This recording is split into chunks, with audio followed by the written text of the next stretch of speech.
Щороку в Україні на світ з'являється від 300 до 400 малюків з особливими потребами. Їх називають «діти сонця». Сьогодні говоритимемо про малечу з синдромом Дауна.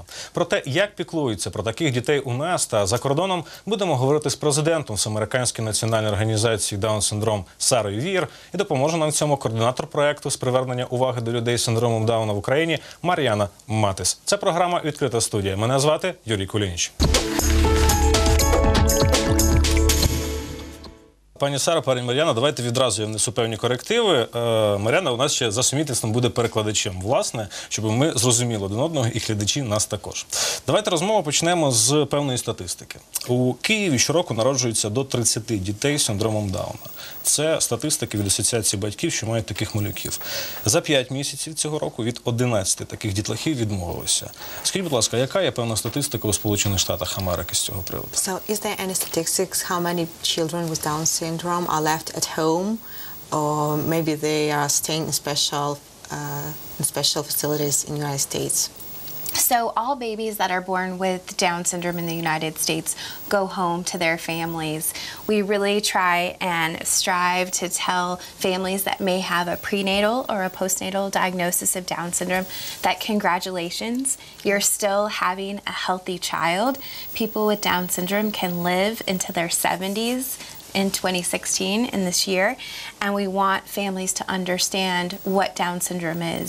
It's a condition, it's not a disease. You may have other health conditions associated with Down syndrome, but as long as you treat those other conditions, you can live a very long, healthy life. У Сполучених Штатах усі діти, які народжуються з синдромом Дауна, відправляються додому зі своїми батьками. Коли мати очікує дитину з синдромом Дауна, їй повідомляють про це з радістю, її вітають, що у вас буде здорова дитина. Синдром Дауна – це не хвороба, вона не лікується, це стан людини, з яким вона буде все життя. І такі люди можуть мати щасливе життя, вони можуть навчатися, вони можуть піти в школу, одружитися, мати роботу і постарішати. У Сполучених Штатах є статистика, що люди з синдромом Дауна живуть до 70 років. А скажіть, будь ласка, а чи працюють з батьками психологи в даному випадку? Бо це, власне, передбачає певний стрес. Ну, як ти все ж таки не крути? So, speaking about parents with children with Down syndrome, do special psychologists work with them, explaining what they're gonna get through? Absolutely. So in the United States, we have a program that's called early intervention, and it's actually mandated by one of our federal laws called the Individuals with Disabilities Education Act. And social workers will come meet with the family upon a diagnosis and start to map out your education plan, and you get services free of charge from ages 3 to 5. So it gives you that extra couple of years to prepare for elementary school, kindergarten, just like we all do. Отже, коли народжується така дитина, одразу додому приходять спеціалісти, які пояснюють, які розробляють план, за яким ця дитина буде навчатися, виховуватися.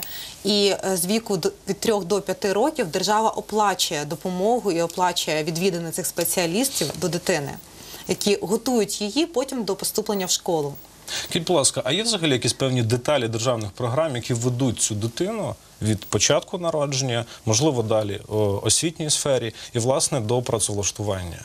Тобто є ті програми, які ведуть цю людину протягом всього життя? So there are special programs that lead this person with Down syndrome since the birth till the grown-up life. Maybe some special programs of education. So we're very fortunate in the United States. It's actually mandated by federal law that individuals with Down syndrome and other disabilities deserve the right to a free, appropriate public education in our public school system. В Сполучених Штатах їм дуже пощастило. У них є федеральний закон, який регулює їхні права в отримання освіти для всіх дітей з неповносправністю, не тільки з синдромом Дауна. Скажіть, будь ласка, а як, власне, відбувається адаптація людей з цими особливими потребами у суспільства? Можливо, починаємо там з дитячих садочків, власне, так, початкова освіта і подальше життя також цікавить. So how does the process of getting to society looks like in the United States? How do you get them integrated in the society? Well, that's a great question. We've done it really well in our school system. We really promote inclusion, and that starts at the school system. So having a student with Down syndrome mainstreamed in the public education system. But unfortunately, we still have a huge challenge when our folks graduate from high school. There's a cliff that happens in our system. And right now, NDSS, our organization, is really focused on what happens after that cliff and focusing on the need to create jobs for individuals with Down syndrome. Ну, вони дуже раді, що у них дуже гарно працює інклюзія, і вже з самого початку, з початкової школи, ці діти інтегровані в школах, вони вчаться разом зі своїми однолітками, звичайними однолітками. Проблема існує потім у так званій вищій школі в Сполучених Штатах, коли ці діти закінчують школу і їм треба рухатися далі. Зараз організація NDSS працює над цим моментом.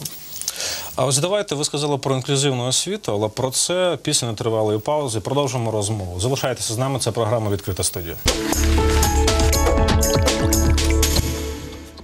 Про адаптацію, соціальну адаптацію людей, які живуть синдромом Дауна в Сполучених Штатах Америки, а також в Україні, говоримо з нашими гостями. Це Сара Вієр, президент всеамериканської Національної організації Даун синдрому, а також Матис, це координатор проекту з привернення уваги до синдрому Дауна в Україні. Ви сказали про інклюзивну освіту. Дивіться, в Києві днями відбулася міжнародна конференція, на якій були оприлюднені такі дані. Більшість дітей з синдромом Дауна в Україні школи не відвідують. Before our meeting here, there was a conference in Ukraine, and in result of this conference was that most of people with disabilities, they don't finish schools here in Ukraine. Тобто питання в тому, скажіть, будь ласка, а в чому причини, як ви вважаєте? Чому у нас така кардинальна відмінність в такій позиції української школи і школи Сполучених Штатів Америки? So what do you think can be the reason why we have this situation in Ukraine and such a progress in the United States? Like why we can't have it here in Ukraine? You know, I think obviously you have a historical barrier to what was institutionalization for individuals with all disabilities. Очевидно, для нас є наявність досвіду, коли цих дітей з особливими потребами відправляли в спеціальні інститути. We faced that issue in the United States about 50 years ago. В Сполучених Штатах така ситуація була 50 років назад. And then the movement became you take your child home, and probably they didn't go to school, but it was okay to have your child with Down syndrome at home. Потім вони змінили цю ситуацію і почали пропагувати батьків, щоб вони забирали своїх дітей додому. And then this movement grew in the 70s and 80s in the United States to really get parents to conduct advocacy, to lobby the government, to lobby our Congress, to show Congress that individuals with Down syndrome deserve the right to be in our public schools. І в 70-80-ті роки більше батьків почали лобіювати права своїх дітей з особливими потребами в Конгресі, що необхідні бути прийняті закони, за якими їхні діти будуть сприйматися так само, як решта дітей, звичайних. And then we put students with Down syndrome in the public school system, and then we had to really promote education. When they were in the school system, a lot of our students were in segregated classrooms, just students with Down syndrome and other disabilities. Now, all of our students, most of our students, are included in the classroom, so they sit next to their typical peers. Тобто раніше, 20-30 років назад, вони переживали ту ситуацію, яка зараз знаходиться в Україні, коли діти з особливими потребами знаходяться ніби в школі звичайній, але вони в окремому класі. І тільки потім, але це було 20-30 років назад, потім вони вже почали інтегрувати їх в школі і виникли ці інклюзивні класи, де вони знаходяться разом зі своїми однолітками. На жаль... Скажіть, будь ласка, цей підхід, він же ж передбачає, напевно, певне фінансування з боку федеральної влади. І чи є, приміром, власна увага до цього питання з боку фахівців-спеціалістів, а не просто звичайних вчителів, які звикли працювати з дітьми повсякчас? So what about the help from experts, concerning teaching the inclusive classrooms? Do they help? In the financial assistance? Not in financial assistance, but like giving support and explaining, giving information to teachers. Yes, so absolutely. We now have best practices in the United States as to how a student with Down syndrome learns best. We really promote universal design for learning. So when you're learning, words, you layer on pictures so you can learn differently, or videos. iPads, technology is really integrated into all of our classrooms. And every student has an individualized education plan or an IEP that helps them, track those milestones and the progression when they're learning the different subjects. But it is all with the help of the experts, right? Yes, absolutely. We know best practices, and for the most part, most of our students are being taught by those best practices. But unfortunately, it's not perfect. Отже, вони вчаться на своїх помилках і на своїх досягненнях, і після цих довгих років спроб і помилок у них вже є певна програма, завдяки якої вони знають, що це найкраща програма, за якою вони мають навчати людей з особливими потребами і синдромом Дауна безпосередньо. І, звичайно, вона заснована на думках фахівців, на допомозі від фахівців, які знають, як краще навчити дитину тої чи іншої речі. Наприклад, якщо вони вчать слово, то вони показують картинку. Це те, що зараз застосовуємо ми в Україні. Відповідно, зараз, як я зрозумів зі слів пані Сари, використовуються сучасні гаджети, які допомагають в освітній сфері цим дітям адаптувати себе. So in education process you are using these new gadgets, like the tablets and так, звичайно. А давайте про подальшу адаптацію цих людей в Сполучених Штатах Америки після нетривалої паузи. Залишайтеся з нами. Нагадаю, що гостями студії каналу «Соціальна країна» є Сара Вієр, президент всеамериканської Національної організації Даун синдрому, а також Матис, координатор проекту з привернення уваги до синдрому Дауна. І як відбувається в Сполучених Штатах Америки подальша адаптація цих людей? Після школи. Після школи. So what happens after school? How they are integrated into life? Sure. So right now in the United States, we have this wave of programs in the colleges and universities. We have about 250 post-secondary programs that are tailored toward students with intellectual and developmental disabilities, Down syndrome, autism. Отже, зараз у них новий рух такий в Сполучених Штатах, коли вони пропонують різні програми навчальні для людей з особливими потребами і синдромом Дауна безпосередньо.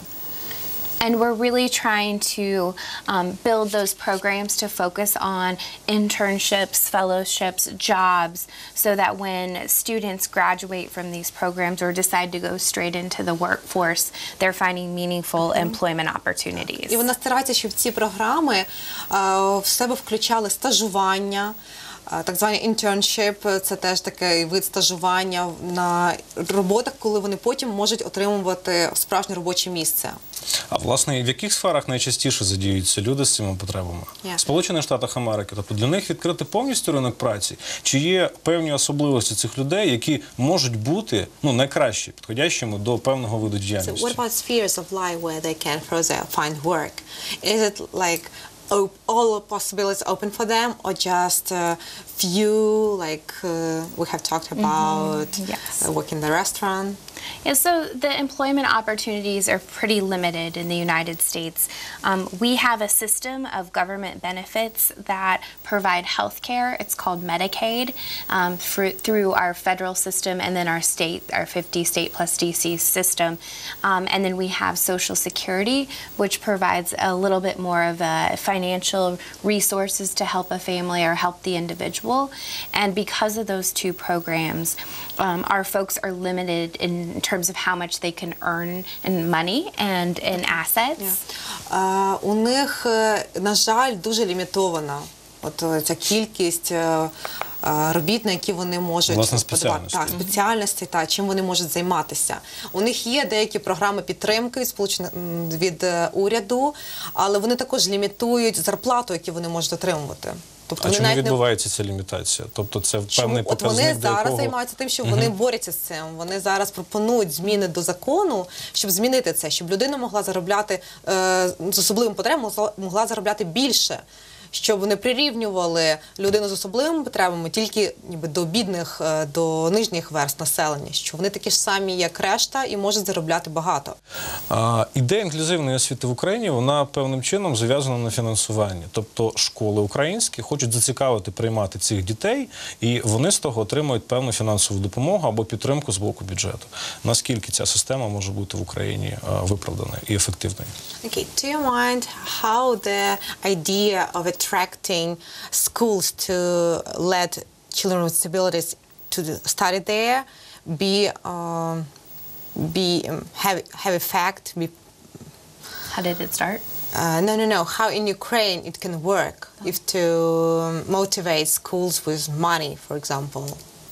Well, just like I think in any government system, you know, what gets measured gets changed, and there's always the incentive for financial resources. So, you know, the best thing you could do is actually establish a federal law to mandate that children with Down syndrome and other disabilities should be included in the regular public school system. На думку пані Сари, звичайно, добре підтримувати фінансово ці ідеї, але воно повинно законодавчо бути обґрунтовано і законодавчо бути затверджено, що ці діти мають повне право і повинні ходити у звичайні школи. Ну, дивіться, власне, питання буде пов'язане з вашою співпрацею з різними організаціями. Чи працюєте ви з провідним світовим благодійним фондом сприяння розвитку освіти для людей з синдромом Дауна, і які останнім часом проекти вам вдалося реалізувати? So, are you working together with International Down Syndrome Society, and what kind of projects do you plan to implement? Here in Ukraine? In Ukraine or in the world? In Ukraine or in the world?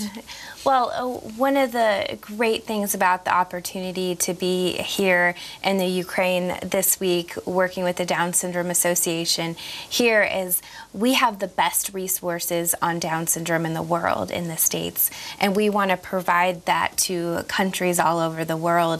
So one of the gifts, if you will, we'll be giving the Down Syndrome Society or organization here is all of our resources, everything from early intervention to employment to Down syndrome and aging issues, and we'll be working with the organization to translate those materials so that way families and individuals with Down syndrome can have access to that information here in Ukraine.